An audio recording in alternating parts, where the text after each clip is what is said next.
Здравейте, четящи приятели! В днешното видео ще поговоря за книгата на Христина Блумфилд "Беки". Това е трета книга, която чета от авторката. Предишните две са Deeply in the Soul, дълбоко в душата, и Кърт. Повече за тези книги може да намерите в моите постове и видеа, които съм качила по-надолу в профилът ми. Ще оставя линк отдолу и за Instagram профилът на авторката, за да може да отидете, да разгледате и да научите повече за нея и нейните книги. Така, сега направо започвам с Беки. Искам още съвсем в началото да уточня, че това не е лека романтична история. Напротив, тук става въпрос за болка, травма, насилие и е хубаво още от началото да сте запознати с това нещо и да прецените дали искате да прочетете историята и можете ли да я прочетете. Аз бях предупредена за това от самата авторка и знаех с какво точно се захващам. Така че за мен четенето определено си беше истинско приключение, но се радвам, че прочетох книгата и сега ще ви споделя и своето мнение. Преди това обаче искам да кажа, че поне от прочетените до момента вече 3 книги на авторката наблюдавам, че тя представя много реални и болезнени истории, свързани с, пак казвам, насилие, с болка, но в тези книги изплъква и борбата. Борбата срещу неправдата и това да се изправим и да търсим сметка на хората, които са ни наранили. И за мен това е много важно. И така, направо преминавам към историята. Тук се срещаме с Беки. Може да я видите на корицата. Ето я. Между другото, много ми харесва и самата корица, защото е семпла, с по-такива матови цветове, героинята отпред. Смятам, че точно такава трябва да бъде корицата, поне за историята, която разказва книгата. Сега, Беки е 16-годишно момиче, което живее в един малък град с своето семейство, което бих казала, че е доста затворено и си има свои собствени идеи за това как трябва да се възпитават децата.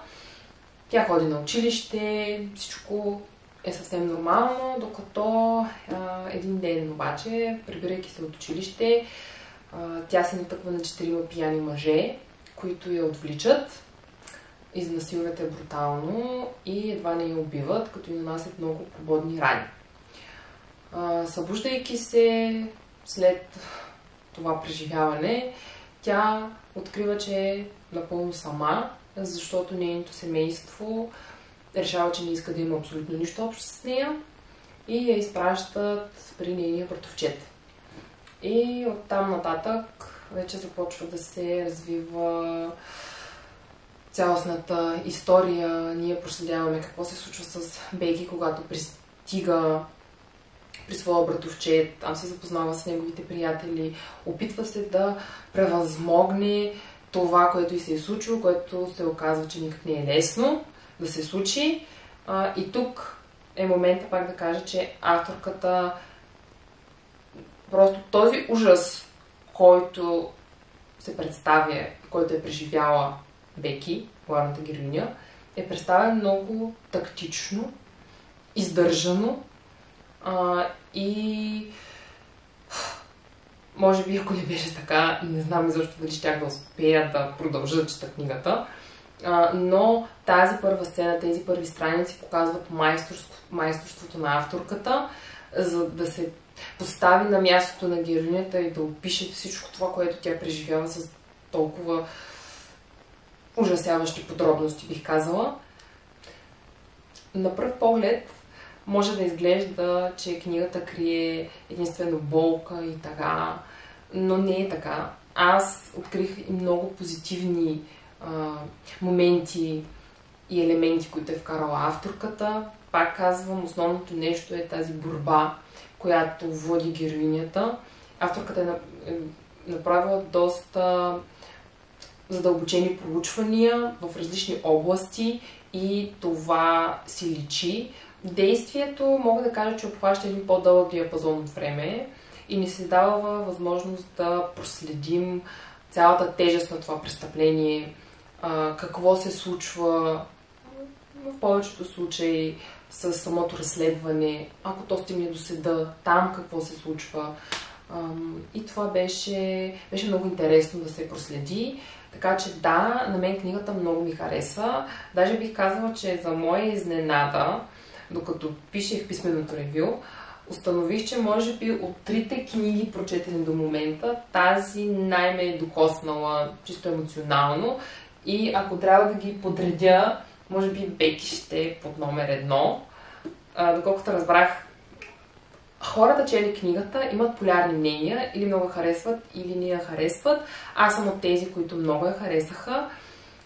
И пак казвам, ако това е нещо, което бихте искали да прочетете, не се замисляйте. Смятам, че и у вас ще предизвика много различни чувства и емоции и ще има какво да обсъждаме. Определено имам желание да прочета и четвъртата книга на авторката. Ще ми бъде интересно, вече след като прочета и нея, дали ще има някаква промяна така в мнението ми, дали тя ще надмине Беки, но това ще е по-нататък. Много благодаря на авторката за изпратеното копие и може да очаквате писмено ревю. Там ще има малко повече подробности, така че да, надявам се и то да ви допадне. Ще оставя линк към него горе в описанието в профила ми в Instagram, за да може да го прочетете. И това е за сега. Ще се видим скоро в следващото видео. Чао!